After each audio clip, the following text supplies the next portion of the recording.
Bienvenue à Secret Compagnie. Un podcast animé par Sandra Major, l'enseignante sucrée derrière lesucofo.com. Et Véronique Lecourt, une entrepreneure en série derrière Sugart et l'agence gourmande. On veut t'aider à prendre des décisions réfléchies pour ton entreprise sucrée.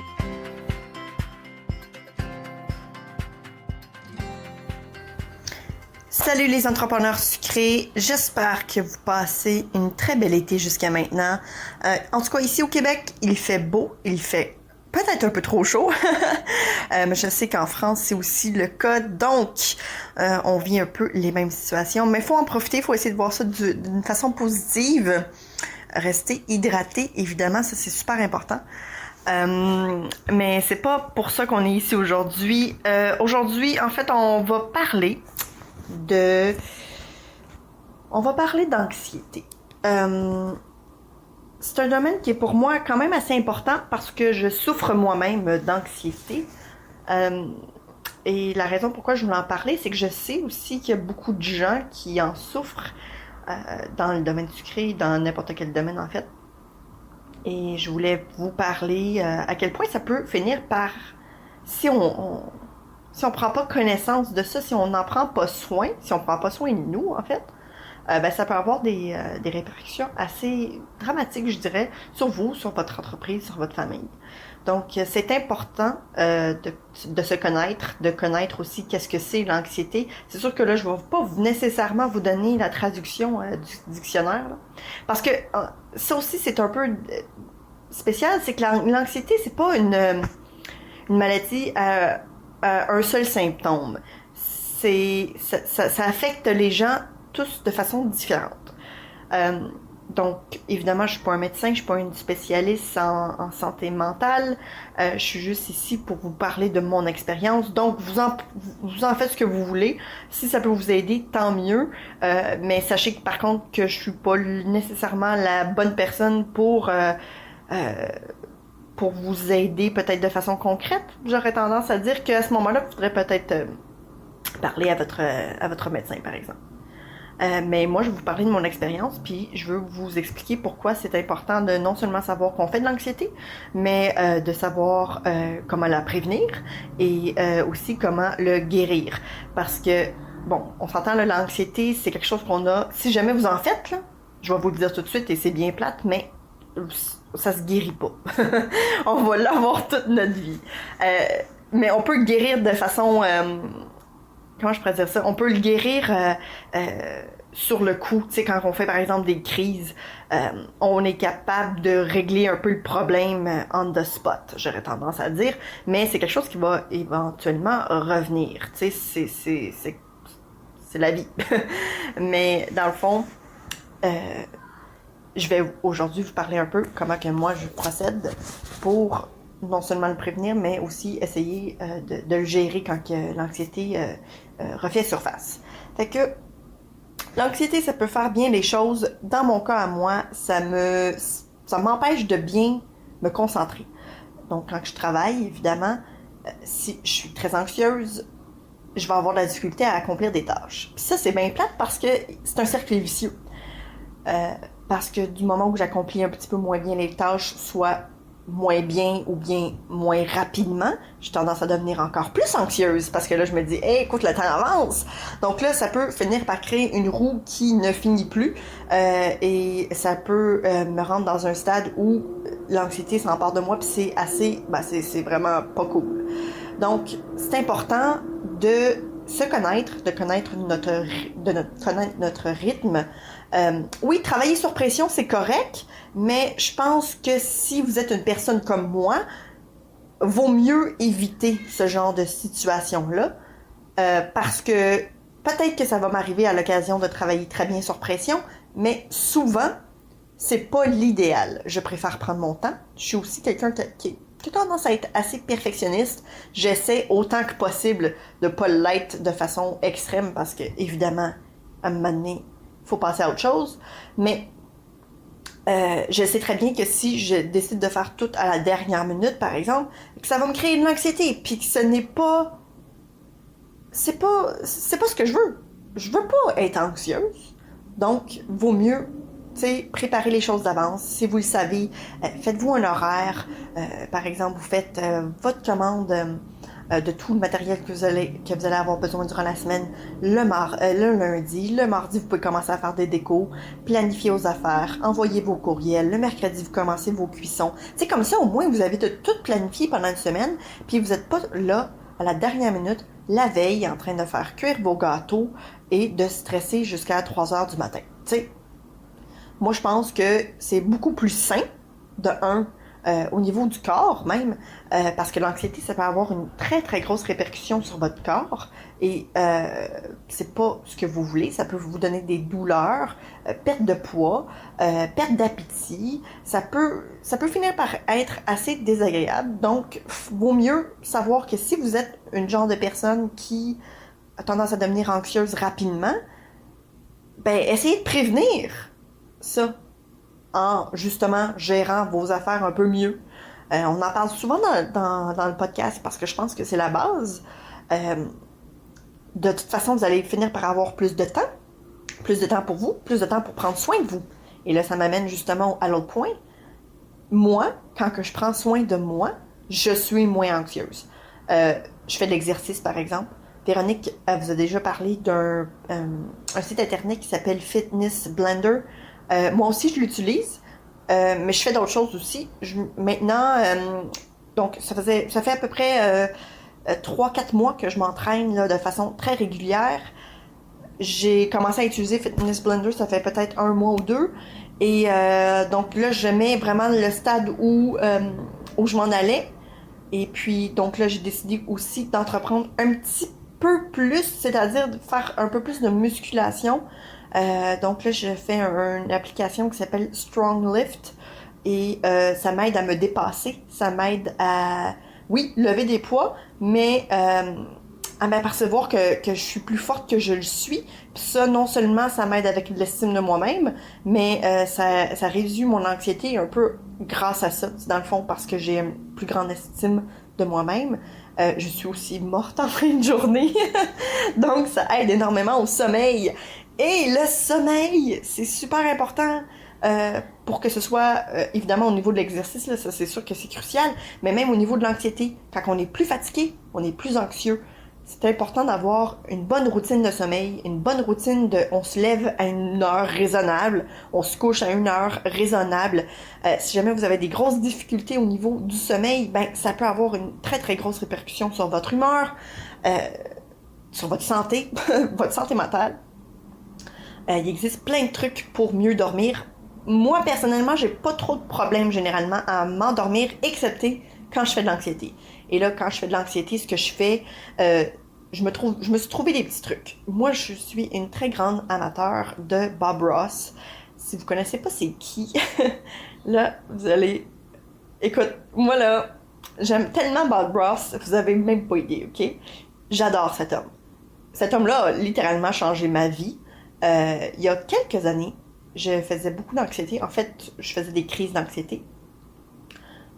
Où j'avais littéralement des palpitations cardiaques. Tu sais, je m'imaginais dans des scénarios qui sont quand même assez intenses et mon corps réagissait comme si j'y étais réellement. Donc ça fait partie un peu des symptômes de l'anxiété. Donc vous comprendrez évidemment qu'il a fallu que je remette les pendules à l'heure si on veut et que je décide de prendre soin de moi et de mon corps et de ma tête. Et j'ai donc décidé de faire des petits changements dans ma vie. Puis ça, c'est important. Puis tu sais, des fois, c'est des changements qui sont aussi à faire dans votre entreprise. J'étais le genre à faire les trucs un peu plus à la dernière minute. J'avais très peu d'organisation.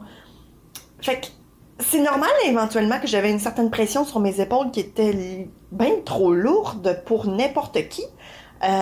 Puis j'avais aussi, puis ça c'est une autre affaire, un des symptômes de mon anxiété, c'est que j'ai tendance à justement me mettre énormément de poids sur les épaules. J'ai comme une attente de moi-même qui est peut-être un peu plus élevée que la moyenne, j'aurais tendance à dire. Fait que je suis très difficile envers moi. Donc, j'ai décidé non seulement de diminuer un peu les attentes envers moi-même, des attentes un peu plus réalistes, mais j'ai aussi décidé d'organiser mon temps mon espace pour mieux manager ma vie, mieux manager mon entreprise. Puis vraiment, ça a fait une très, très grosse répercussion positive dans ma vie. Puis, ouais, je suis tellement contente. Tu sais, évidemment, là, comme je vous disais, l'anxiété, ça va vivre avec moi toute ma vie. En fait, j'ai parlé régulièrement, récemment, en fait, avec ma mère, qui me disait, qui m'expliquait un peu comment mon anxiété était quand j'étais jeune, quand j'étais un enfant. J'étais anxieuse, puis on en parlait parce que c'est toujours bon de savoir un peu de, tu sais, de où on vient, de l'évolution qu'on est en tant que personne. Puis en tant qu'enfant, je sais que j'étais anxieuse. Puis on parlait un peu de comment je réagissais. Puis j'ai même vu mon fils Laurent dans les situations où moi j'étais quand j'étais petite. Puis même mon fils Loïc aussi est un petit peu anxieux, un peu moins que son petit frère, mais au moins maintenant de savoir que j'ai passé par toutes ces étapes-là de ma vie avec l'anxiété, je peux désormais aussi les aider, eux, à passer à travers leur anxiété, même étant enfants. Puis qui sait, peut-être que ça va les aider au courant de leur vie, là, tu sais.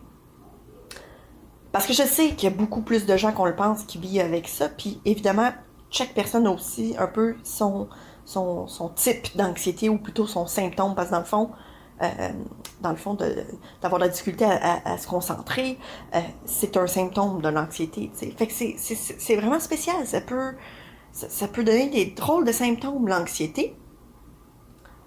Donc, voilà, Bob Ross, c'est pour moi la source numéro 1 de bonheur quand que je suis anxieuse.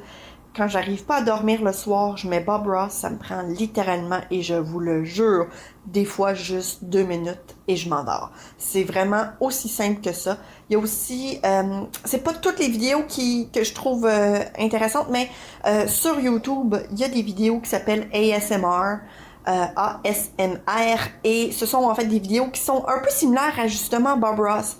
C'est généralement un environnement très sombre, très calme. Et ce sont des sons, des bruits c'est comme des massages, si on veut, pour le cerveau. Et généralement, ce que ça fait, c'est que ça vous relaxe. Donc, ça peut aussi être une bonne façon de se relaxer, de s'endormir. Il existe d'autres trucs. Là. Je sais que Véronique, elle jure beaucoup pas par le yoga, mais par pas le bouddhisme, est-ce que je vais finir par trouver le nom? Elle fait pas de la thérapie, là, mais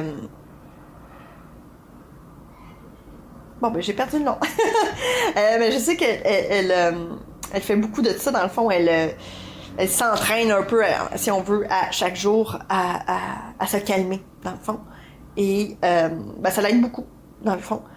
Pour moi, c'est peut-être pas nécessairement pas que ça serait pas nécessaire pour moi, mais peut-être qu'éventuellement je l'essayerai. Mais parce que j'ai trouvé, dans le fond, ce qui fonctionnait pour moi pour l'instant, je vais laisser ça comme ça. Parce que quand on fait de l'anxiété, quand on trouve quelque chose qui fonctionne, on a tendance à vouloir le garder, puis essayer de faire en sorte que ça fonctionne pour toujours. Parce que du moment où quelque chose qui fonctionnait ne fonctionne plus, ça peut finir par, tu sais, faire repartir la cascade, dégringoler le tout, et c'est pas nécessairement ce qu'on veut. Cela dit, chaque personne va aussi avoir un peu ses outils. Donc, ce que je vous dis aujourd'hui, ce sont mes outils. Ça veut vraiment pas dire que ça va fonctionner pour vous. Mais, d'abord et avant tout, je pense que une des raisons pourquoi je voulais venir en parler ici, c'est entre autres parce que votre job, votre travail, votre façon de travailler, votre éthique de travail, votre planification de travail va avoir un très gros impact sur votre anxiété. Moi, je sais très bien que quand je vendais des gâteaux, j'étais beaucoup plus anxieuse que je le suis en ce moment. Est-ce que c'est parce que quand j'ai fait le virement vers l'enseignement, je me suis dit que j'allais me prendre en main et que j'allais mieux planifier mes affaires? Peut-être que oui. Peut-être que j'aurais pu mieux planifier mes choses avant, mais c'était aussi à une certaine époque où j'avais pas encore nécessairement diminué les attentes que j'avais envers moi-même. Je sais pas si vous comprenez ce que je veux dire. Quand que je suis devenue une enseignante sucrée, quand j'ai décidé de faire ça de ma vie, je savais que je pourrais pas garder le même momentum, la même attente de moi-même. C'est vraiment ça. Et je pense que ça a beaucoup aidé sur non seulement mon estime, mais sur le poids que j'avais sur mes épaules. C'est pas évident. Puis je sais que c'est peut-être tabou de parler de santé mentale, mais moi je pense que c'est important. Puis tu sais, aujourd'hui je parle d'anxiété, mais il y a plein d'autres affaires qui peuvent... La dépression, je veux dire, en fait, l'anxiété peut causer la dépression. Fait que tu sais, tu veux pas te rendre jusqu'à là. C'est important d'en parler, puis c'est important aussi d'avoir les outils, puis les communications, puis des gens autour de vous qui vont vous comprendre. Puis c'est la raison principale pourquoi moi et Véronique, on a décidé de bâtir une communauté telle que Sucre et compagnie, parce que c'est tellement important. C'est tellement important. Tu sais, quand que je filais justement à fleur de peau, quand que je filais extrêmement anxieuse avant, pendant que je vendais des gâteaux, j'ai jamais été parler à personne du domaine. Jamais. J'ai jamais été parler à personne du domaine parce que il n'y avait pas de place pour ça, de un. Puis, je me sentais pas comme si c'était nécessairement aussi correct de le faire. Puis pourtant, pourquoi pas? Tu sais, fait qu'aujourd'hui, je veux que vous le sachiez, que si jamais vous avez une pression, que je sais pas moi, que vous ressentez de l'anxiété, que vous sentez un peu moins bien par rapport à ce que la direction que prend votre entreprise, que peut-être que votre planification, votre horaire en fait est vraiment pas adapté à votre style de vie et que vous avez besoin d'aide, que vous semblez en fait à bout de souffle, sachez que vous pouvez venir nous parler. Le groupe Sucre et compagnie sur Facebook est fait pour ça. C'est fait pour qu'on s'aide. Parce que je sais très bien que je suis pas la seule à vivre avec ces affaires-là dans moi, tu sais. Je sais très bien qu'il y a beaucoup de gens, beaucoup de femmes, beaucoup d'hommes dans le domaine sucré qui doivent vivre pas mal les mêmes affaires. C'est ça. Je sais que c'est un peu difficile à... Je sais que ça va peut-être nécessiter quand même beaucoup d'énergie pour vous de faire ça, si jamais vous avez l'intention de le faire. Et encore là, vous n'êtes vraiment pas obligé de le faire. Mais le fait de parler de nos sentiments, le fait de parler de nos émotions, généralement, ça aide énormément. Puis, des fois, d'en parler avec des gens autour de nous, c'est pas toujours l'idéal parce qu'ils peuvent pas nécessairement toujours comprendre dans quoi on passe, hein. Le domaine sucré, c'est un domaine très niché, c'est un domaine très précis. C'est pas tout le monde qui peut comprendre ça. Donc, c'est la force un peu du groupe, c'est la force de la communauté que moi et Véronique, on essaie de construire. C'est de se dire qu'il n'y a pas de cachette, il n'y a pas de mauvaise discussion. Puis je pense que on a fait beaucoup de chemin dans la société actuelle, puis je pense qu'on est rendu au moment où on peut ouvertement parler de santé mentale sans que ça soit tabou. Puis, ouais. Puis c'est une autre affaire. Hier soir, j'ai fait de l'anxiété. Hier soir, j'ai eu de la difficulté à m'endormir. J'ai fini par écouter. J'étais un petit peu têtue, là, j'avais pas vraiment envie de dormir, je pense. J'écoutais, vous connaissez peut-être ça, c'est sur Netflix, ça s'appelle Queer Eye. Puis bon, ça me faisait pas du tout endormir, au contraire, j'avais 2 yeux grands ouverts, gros comme des 2 piastres. Et éventuellement, j'ai regardé l'heure, puis je me suis dit, ok, là, ça devient un petit peu irresponsable mon affaire. J'ai décidé de mettre Bob Ross, ça m'a pris 5 minutes, je me suis endormie, tant mieux. Mais, durant toutes mes vacances, je n'ai pas ressenti rien de ça. En fait, j'ai même pas eu de difficulté à m'endormir. Je pense que j'anticipais un peu la première journée que j'allais revenir au travail et j'avais des peurs, j'avais des craintes. Est-ce que je vais avoir comme... Est-ce que j'ai tout ce que j'ai besoin? Est-ce que j'ai tout fait ce que j'avais besoin de faire avant de partir en vacances? Tu sais, comme le stress m'est revenu. Puis je trouve ça plate parce que j'aime ce que je fais, tu sais. Donc, j'ai décidé, et là, c'est une lettre ouverte à moi-même, que j'allais modifier un peu mon approche par rapport à mon travail, dans le sens que les habitudes que j'ai prises durant mes vacances, de mettre entre autres mon cellulaire sur avion, je vais les prendre désormais lorsque je travaille. Juste avant de quitter, en fait, pour mes vacances de 10 jours, où j'allais complètement déconnecter. En fait, la seule chose que j'ai pas déconnecté, c'était Messenger. Et la seule raison pourquoi j'ai pas déconnecté de Messenger, c'est que je devais rencontrer ma soeur à la plage. Ensuite, j'allais à la ronde avec mon amie Jacinthe. Et là, ben évidemment, on se parle sur Messenger pour essayer de se rencontrer à quelque part.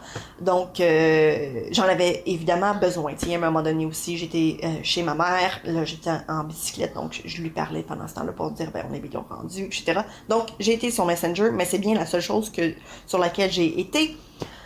Et j'ai beaucoup apprécié ça. Puis je pense que justement, c'est aussi une des raisons pourquoi j'ai pas fait du tout d'anxiété, puis que honnêtement, je me sentais extrêmement bien. Donc, c'est quelque chose que j'ai décidé que j'allais aussi entreprendre dans mes semaines que je travaille.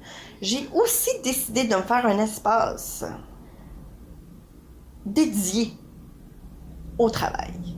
Parce que quand que je me lève de cet espace-là, le travail, c'est fini. Quand je viens me rasseoir, le travail commence, mais la vie termine. Je ne sais pas si vous comprenez ce que je veux dire. Je veux vraiment déconnecter ma vie personnelle de ma vie dans Facebook, dans Instagram, dans le sucre au four, finalement. Parce que j'ai l'impression qu'en mixant les deux, parfois, ça me laissait des trop grosses zones grises. En fait, c'est pratiquement que des zones grises de quand je travaille pas. Et je pense que ça me créait aussi de l'anxiété. Puis je sais aussi que c'est peut-être quelque chose aussi qui vous crée de l'anxiété. Le fait, quand on travaille à la maison, là, c'est difficile de définir des moments. C'est difficile de se dire, OK, bon, je m'en vais travailler, je m'en vais répondre à des courriels, je vais aller sur Facebook répondre aux questions, etc. C'est facile à partir de ce moment-là de se perdre dans les réseaux sociaux, de un. Il y a beaucoup de gens qui disent qu'en fait, on devrait répondre à des courriels ou Facebook comme après avoir fait le reste de vos trucs. Parce que sinon, on reste tombé dans Facebook. Puis évidemment, ce qui arrive dans ce temps-là, quand on tombe sur Instagram puis qu'on reste piégé là-dedans pendant des heures, ben le reste n'est pas fait. Tandis que si on le fait après, si on fait dans le fond Facebook ainsi qu'Instagram après, ben là, le reste est fait. Le plus gros est fait. T'sais, vous avez peut-être fini de faire cuire vos gâteaux, vous avez peut-être glacé vos biscuits, vous avez peut-être recouvert vos cake pop de bonbons, etc. Donc, peut-être que la plus grosse ou la partie la plus importante, je devrais dire, est déjà fait. Donc là, on peut se permettre peut-être d'aller sur Facebook puis de scroll down un petit peu là, pendant un petit 15 minutes. Mais il faut quand même se mettre des limites. Puis je sais que c'est pas facile parce que vous parlez à la personne qui a bien de la misère. Mais pourtant, j'ai toujours pensé que j'avais de la misère. Puis pendant 10 jours, j'ai complètement déconnecté et je m'en ennuyais même pas. C'est fou. J'avais planifié pendant 10 jours de temps des publications sur Facebook, sur Instagram. J'avais Véronique qui les vérifiait pour être sûre que non seulement ils se publiaient bien, mais qu'il n'y avait pas trop de problèmes. Puis, je m'en ennuyais pas. Ben, pourquoi ne pas faire ça plus souvent? Planifier tes affaires. Planifier tes trucs sur Facebook. Planifier tes publications sur Instagram. Pourquoi ne pas le faire? Ça crée un stress. Ça t'enlève un stress. Complètement. Parce que tu peux le faire. Évidemment, il y a des gens qui le font vraiment, vraiment d'avance. Hein. Moi, j'ai tendance à le faire par coup de... attends une minute. Ça fait 12 publications sur Instagram, puis environ 5 sur Facebook, j'aurais tendance à dire. Mais là, ça, c'est bon pour pratiquement une semaine et demie. Sinon plus. Si jamais vous décidez de séparer ça un peu, là, tu sais. Fait que c'est pas pire pantoute quand on y pense. C'est sûr que c'est un bon coup à donner, mais tu mets ton téléphone sur avion, tu te mets à faire tes petits trucs sur Internet, sur ton laptop, sur ton ordinateur, That's it. Ça prend 1 heure, 2 heures peut-être. C'est tout. Puis tu viens de faire du travail pour 1 semaine et demie. C'est fou pareil. Quand on est bien organisé, vraiment, ça fait du bien. Ça fait du bien parce que la tête est organisée, puis on dort mieux la nuit. C'est carrément ça. C'est carrément ça. Alors, je vais faire une petite conclusion. Puis je vais revenir en fait sur le fait que Sucre et compagnie, c'est une place où tu peux venir jaser, que tu peux venir parler des podcasts, des sujets de podcasts que tu aimerais qu'on parle, de celui-ci, de ton anxiété, de comment tu pourrais mieux organiser ta semaine. Peut-être que tu aimerais bien déléguer, hein? Parce que tu sais, souvent déléguer, là, on a tendance à penser que c'est déléguer, genre, faudrait que j'engage quelqu'un pour lisser mes gâteaux. C'est pas ça du tout, déléguer. Mais en fait, oui, c'est ça un peu déléguer, mais ce n'est pas la seule chose que vous pouvez faire. Déléguer, là, je vais vous dire c'est quoi. C'est avoir un enfant de 8 ans, puis de lui dire que désormais, il va remplir puis vider le lave-vaisselle. C'est ça, déléguer. C'est ça de moins que vous avez à faire dans votre journée, donc on s'entend-tu que le stress est pas mal moins élevé? C'est une chose de moins quand même. Puis peut-être que votre fille ou votre garçon ou votre chum, lui, il pourrait plier le linge.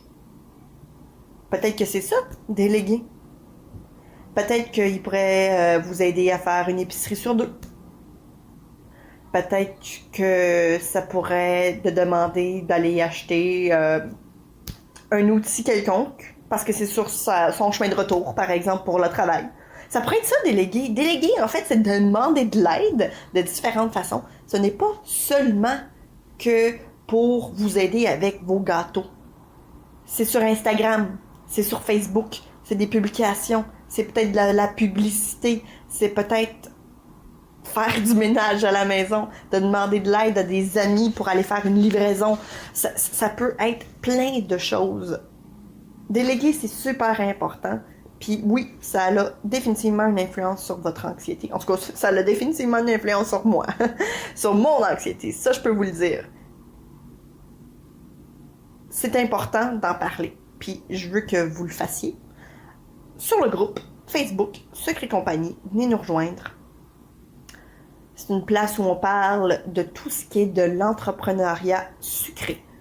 On parle pas de gâteaux, on parle pas de biscuits, il n'y a aucun tutoriel, on se partage pas de recettes, on parle seulement que de business et de ce qui vient avec nos vies, nos enfants, notre chum, notre temps, notre planification, nos épiceries. Tu sais, tout ça, c'est une discussion qu'on peut avoir et on peut le faire sur Sucre et compagnie.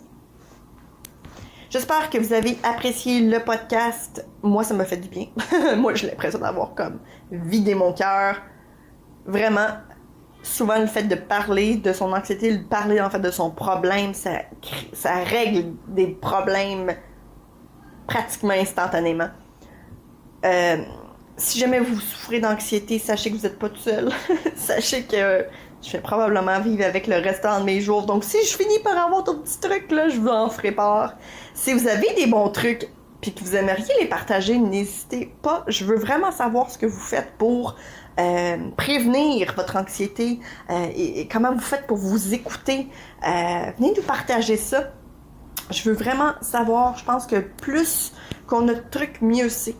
Donc, sur ce, je vous souhaite une très, très belle semaine et ouais, puis j'espère que je vais vous voir dans le groupe. Donc, ciao! Alors, si tu as aimé le sujet de ce podcast, on t'invite à venir nous rejoindre dans le groupe Sucre et compagnie où tu pourras continuer la discussion avec tous les membres de notre communauté. Et si tu écoutes le podcast sur l'application de Apple, je t'invite à faire un petit review avec un 5 étoiles. Ça va nous permettre de se faire découvrir un peu plus. On t'invite aussi à faire un screenshot de ton téléphone, donc de l'épisode que tu écoutes en ce moment, de sorte que tu puisses en fait partager dans les stories Instagram. Donc, tu peux me taguer moi, le sucre au four, et taguer Véronique avec Agence Gourmande, de sorte en fait qu'on puisse te suivre et ensuite repartager pour que tu puisses te faire découvrir par notre réseau.